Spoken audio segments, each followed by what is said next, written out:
Whenever you hear somebody talking about getting their car tuned, their goal is to make their car fast. Now, is there anyone out there who wants to go fast? Anybody? I want to go fast. If you can remember that, then you can start to understand how engine tuning works. The primary parameters that are adjusted in order to increase the power output of an engine are fuel, air, spark, and technology, or fast. On cars with EFI, these adjustments are made using one of the following three methods: flashing a new tune file to the stock engine computer, using a fully independent standalone engine computer, or using a Piggyback engine controller that goes on top of the factory ECU. Here at Aperture, we have access to an M54 platform, and unfortunately, full standalone ECUs are not widely available yet, so that really only leaves us with two options: flashing the stock ECU, which BMW calls the DME, or running a Piggyback ECU. Flash tuners from companies like MHD, Bootmod, and Cobb, they all operate in pretty much the same way, and that's by flashing new software to the factory ECU. The JB4 is a piggyback tuner, and that means it does not have direct control of the engine's functions like flash tunes do. Basically, the JB4 works by tricking your stock ECU into doing whatever the tune is asking it to do. So let's look at our fast formula again.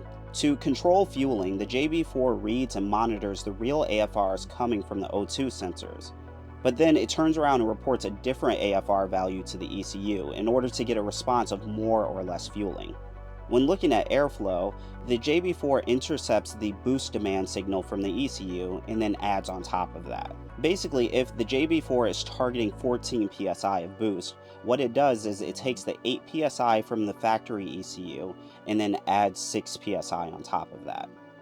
For spark control, the JB4 essentially doesn't do anything here. It allows the factory ECU to maintain control of ignition timing. Then, based on what the factory engine computer is doing, the JB4 decides how much boost and fuel to demand. And then finally, for technology, the JB4 is on the car's CAN bus network, and this really unlocks a lot of features that the factory ECU just physically doesn't have access to. Boost by gear, E85, water meth injection, reading codes, changing how the gauges work. There are so many things that the JB4 can do, it's kind of amazing. This raises an interesting dilemma though. If a tune from a JB4 targets 14 psi and a flash tune targets 14 psi, why does it matter that the JB4 doesn't have direct control of the ECU? If you talk to people who have driven both flash tuned cars and JB4 tuned cars, a common theme emerges. Flash tunes tend to drive like the stock car, just with more power. But JB4 cars, on the other hand, tend to have more blunt power delivery. Now, I'm not a tuner, but from what I understand, the reason for this drivability change results from the fact that the ECU does not have direct control over the engine after you integrate a JB4. BMW spent millions of dollars to develop the factory ECU and the factory tune to have a certain level of quality and drivability. And this is where integrating a JB4 into your setup could be problematic. If the ECU is demanding 4 psi of boost with a slow roll-on, but then the JB4 translates that into immediately making 6 pounds of boost, the drivability will change. This situation is completely different than how flash tuners handle things. The ECU is still in direct contact with all of the accurate sensor data, and then it can directly make changes to the engine. So while MHD or Cobb or whoever your tuner is may have made changes to the boost, fueling, or Vanos tables, the ECU can still use its complex load-based logic to deliver power in a smooth fashion. So there we have it. Flash tunes are just better, right? Well, not exactly. When I bought a JB4 for my E60 535, I knew all of these deficiencies that I pointed out in the video. But I also knew that the JB4 has a trick up its sleeve. The best way to think about what a back-end flash is that it's essentially running a flash tune and a JB4 at the same time. And essentially this is done by giving the ECU more control of fuel, air, and spark. This is done by rewriting the software and the tuning tables and adjusting them to values that are more appropriate for the boost levels that a JB4 typically runs. Running a back-end flash dramatically improved the drivability of my car, but ultimately I had to try quite a few different back-end flash files to find one that worked. And then eventually I ended up making my own custom back-end flash. From a driving dynamics perspective, the biggest thing that I noticed from adding a back-end flash was that the JB4 seemed to be less violent in the way that it ramped on and off the power. After adding a back-end flash, the drivability of my car is basically the way MHD owners describe things. It was just like the stock car, but with more power.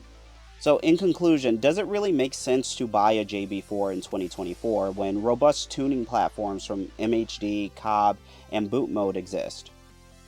Well, it depends. From a user experience standpoint, I would recommend running a flash tune. It takes a whole lot less effort to get a flash tune up and running compared to a JB4. Flash tunes really only require a smartphone and some way to connect to the car, rather if that's an OBD2 cable or a Bluetooth dongle. Whereas JB4s, on the other hand, physically have to be installed into your DME or your ECU box. And then once you have the tune installed, flash tunes are kind of set it and forget it. You don't really have to worry about it after that. Whereas JB4s need a little bit of tweaking and tuning to get everything just right. Now, from the perspective of somebody who's looking for the most feature-rich setup, a JB4 is definitely a must-have. The JB4 requires a lot more tinkering to get the tune right, but a JB4 also adds tons of features that your car just simply can't have due to physical hardware limitations. So if your mind is set on running water meth injection, nitrous, flex fuel, port injection, Hobbs switches, all of those different things, it would be worth your time considering integrating a JB4 to use those features. Another factor to consider with the JB4 is that the JB4 has been out for a long time, and it is a physical piece of hardware. Unlike flash tunes that are software-based tunes, the JB4 is a physical box that you can move from car to car. So because of that, it's not uncommon that when people sell their cars and move to a different platform, that they remove the JB4 and sell it on Facebook. And this is actually where I got my JB4 from. Purchasing a JB4 from Facebook Marketplace and the MHD flasher license is potentially less costly than it is to get a flash tune. You just have to be willing to tinker and play around with the settings to get things dialed in just right.